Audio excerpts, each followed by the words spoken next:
Guys, in today's video, let's jump into how a Halo Infinite fan project is flipping the script on gaming and showing us the incredible potential of user-generated content. The next 5 years in gaming, I've said it before, is going to look wildly different from the past 5 years of gaming, and user-generated content, UGC, is going to be a big part of that in my mind. What we're watching here, a shout out to Rebs Gaming. This is Rebs Gaming, who went through this map created in Halo Infinite of a Halo 3 level. It's complete with scripts. It's complete with AI.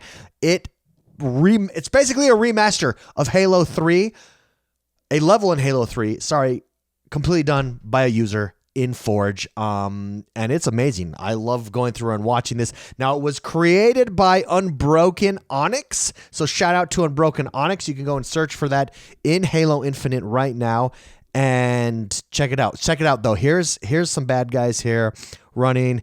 You can put it. Players have been putting it side by side on Twitter with Halo 3. Completely redone. You've got those Halo Infinite physics and the whole shot. It's just very cool. Now, in and of itself, is this that big of a deal?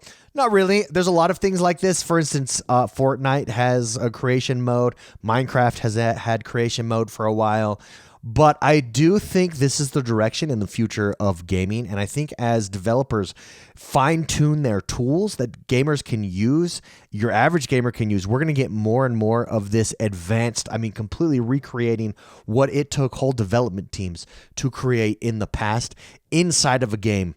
This is why Halo Infinite is going to last the long run, in my opinion, is because of Forge. If you've not seen Forge, go check it out. Forge is their project, their tools with inside of Halo Infinite where you can create levels like this. You can create multiplayer experiences and the whole shot. And we're just scratching the surface of what we're going to see, not just in Halo Infinite, I think, but in UGC content overall. So this illustrates to me, first of all, the rise of UGC in gaming. This is becoming a driving force in gaming. When you look at the success of a game like Roblox, for instance, Roblox is 100% user-generated content. Now, that skews younger, but also when you look at something like Minecraft, you can see that as well. When you look at a game like Skyrim, we talked about this last week. Skyrim is one of the top games today. Today, 11 years later, it's a single-player game, but it has legs because of UGC content, because of the mods that players are able to put on and create and keep a game going for forever. And you're able to do that without a large development team. You just have, a small team that supports the UGC tools, that supports UGC content, and you're able to hit the ground running there and keep a game like that alive, and not just alive, thriving for the future. It's why I'm so excited to Starfield. So I'm actually slightly angry at the internet because I'm one of those guys that rush through to NG Plus and beat the game because I got bad advice from the internet. Don't do that. If you're just starting Starfield, don't do that. Just play Starfield the way it's intended to be played. As someone who's done that, I regret it. Anyways, I'm going back and I'm doing all the side quests now. And I did that over Thanksgiving break, and I'm having a blast. I love that game. But Starfield was created with this idea of UGC with this idea in mind. It was developed with it in mind so that it's built from the ground up for the future UGC. Skyrim wasn't. Skyrim was kind of an accident and fell into it. And then, Skyrim is what it is today.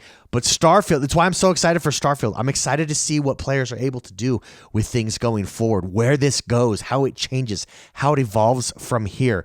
Halo Infinite right here, I think it's just a case study in that future, in the possibilities here. You can now, you're not happy with the Halo Infinite campaign, not happy with the Halo 5 campaign, why don't you just redo it?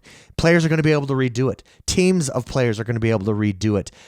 Fans, developers, or side developers, side hustles here are going to be able to go through and make amazing content. And this is just a case study of that. You can see why it's so powerful. Look how good this looks. And it's very exciting. So shout out and kudos to Halo, to Halo Infinite, for having such great tools here for players to go through and recreate Halo Infinite. You want a remaster of the original Halo? I think we're about to see these take off. It's just going to take a few of these case studies for them to really take off here in a game like Halo Infinite. And I think we have our first one here. Now, the benefits of UGC is twofold. Number one, it takes a smaller development team. Basically, the development team behind the scene here is just making sure that these tools work properly. You're approving things that need to be approved, and you're denying, inappropriate content or content that you don't want in your game necessarily. Doesn't take a full development team. This did back in the day. Think how many developers, what kind of team, what kind of salary this cost to create this one level. And now look at what we're able to do here in 2023 with UGC. So it's good both for developers from a cost standpoint, and then for us as gamers, the variety that we get, the longevity, particularly when it comes to single player games. Even though Halo's a multiplayer game, the longevity that we get with titles. We're at the dawn of the golden age of gaming, and UGC is a part of that for sure. Also, I think games that have this foster this sense of community and creativity that just would not exist otherwise, even in single player titles like Skyrim, for instance. I would even argue actually that Grand Theft Auto is as popular as it is today because of UGC content, i.e. the role-playing servers that are up and out there and absolutely crushing it. So it'll be interesting to see if a Grand Theft Auto, we haven't yet got the trailers for Grand Theft Auto 6, how Grand Theft Auto evolves from here. Do they have tools that let you create UGC content natively in app? I don't know. Rockstar is a little bit more locked down than other games tend to be, but I do think this is the future. It's why I'm so excited for the future of Starfield. It's why I'm so excited for the next Skyrim, because they've shown that it can be done, and it's why I'm so excited for a game like Halo Infinite here. Absolutely. Now, there are challenges to this, obviously. Creating quality content. You may get a lot of content with UGC, not all of it's going to be quality. So quality control is always going to be an issue. How do you enable players? How do you have the tools, provide the tools for players to rate and rank quality content? That's huge as well. I mean, that's probably the biggest, I think, challenge. For instance, when you jump into Roblox, there's a lot of crap out there.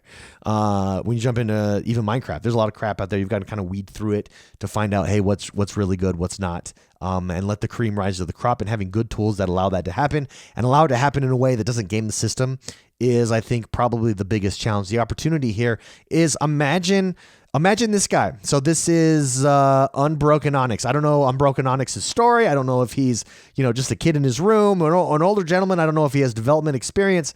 I don't know what he's done, but imagine he's now able to put this in his resume and say, hey, I want to work for Halo. Hey, you want to see what I did? This is what I did here. Hey, check this out. Here's what I did here. Oh my goodness. How cool. What a cool Easter egg. Oh my goodness. This game is so cool. I love stuff like this. Stuff like this that makes me fall in love with gaming all over again. Cannot wait. Future predictions. I think every single player game going forward, I think is going to eventually have tools that allow you to create your own content. Imagine, I don't know, Witcher 3. Imagine if Witcher 3 launched with a Forge mode and you're able to create your own quest. We'd still be playing Witcher 3 we still are, because it's a fantastic game, but there would be storylines and content, and streamers are able to play your game, and it's just endless. It creates games that are endless, that a single player experience games that are endless. And I'm here for it, absolutely. And I do have a few questions that I thought we could go over and review. So what does the success of UGC projects like this Halo 3 remake or this Mission Remake mean for the future of gaming on platforms like Xbox? So, I think it just changes the game as far as single player is. We've already talked about that. But we didn't really talk about it as what it means for a platform. What if Xbox gave you tools to just create a game? What if they included in the Xbox ecosystem, hey, here's a game maker, go make a game, and we'll house it under X, Y, or Z, and it'll be included in Game Pass if it reaches a certain threshold here. Imagine Xbox as a platform, or PlayStation as a platform, or Nintendo as a platform, enabling you to make games. Why do you think Mario Maker is as big as it is and remains big? to this day, because you can create Mario games. Like, that's it. You can create Mario games. The entire game is creating Mario games. But imagine if that was native to a platform like Xbox. That could be game changing. I don't know if we'd ever see that. I think this is obviously the direction, but how cool would that be? That's a possibility for the future. That would be super cool. Next question. How can game developers balance their vision with the growing influence of user-generated content? I mean, I think you set the standard. I think as a game developer, you set your story, your canonized story, just like they did in Halo Infinite. And then you say, hey, just like they did in Skyrim. And then you say, hey, go to town, everybody. I think you're always going to have a difference between canonized story. There's a polish there as well. And then add-on content. I don't see how you get away from that necessarily. But it'd be cool if, I mean, in some cases, as add-on content becomes canon, and changes the entire story, the entire gameplay, that could be something that comes. But really, I see them as two separate things. You're developing the tools alongside a campaign, and they're separate but equally important, right? You got to have a quality campaign to get people into the game in the first place, and then you've got this cool Forge mode in the case of I'm just using Halo Infinite as an example since that's what we're watching here. Yeah, but I think that's it. Last question. What potential does UGC hold for the evolution of game narratives and player experiences? So in the past, not a whole lot, I don't think, but look at how technology is changing everything. We did a couple stories on AI voice acting. Imagine as these tools continue to increase, as technology continues to improve and get more efficient here, particularly in the realm of voice acting. Imagine if Forge has a built-in AI voice acting system where you're able to now create crazy narratives with full-on voice acting. Again, we're about to see things. My mind is blown just thinking about it. We're about to see things change forever. We're at the dawn of the golden age of gaming because of technology, because of the power of immersion of gaming, and now we're democratizing that out to people with things like UGC. I'm very excited. I could not be more excited for the future, to see where this goes and to see where games like Halo Infinite go with Forge mode. Well done again. Shout out to Unbroken Onyx here. Shout out to Rebs Gaming for this Let's Play. Go check it out, guys, if you haven't yet. Apologies, my voice. I'm a little bit under the weather today, just getting over a cold. I'd love to know what you guys think. What do you guys think? Am I overstating the case here? What do you think of user-generated content, UGC, in gaming? Is it going to become the new norm, particularly in single-player games? I genuinely think it is. I think we've already seen it. I think this is just a prime example of the possibilities that it holds. But let me know in the comments below. If you like this video, if you like this style, if you like hanging out with gamers, if you like hanging out talking gaming, like a podcast, a daily podcast, then this is the channel for you. Make sure you hit that like button, subscribe to this channel, share it with your friends, share it with anybody that you think would like this as well. Again, apologies for the voice. I'm just a little under the weather here, but I wanted to get this on and make this video because I saw this and I've been watching it all day. It's blowing my mind. I absolutely love it. Hit that like button, subscribe. I'll see you guys next time.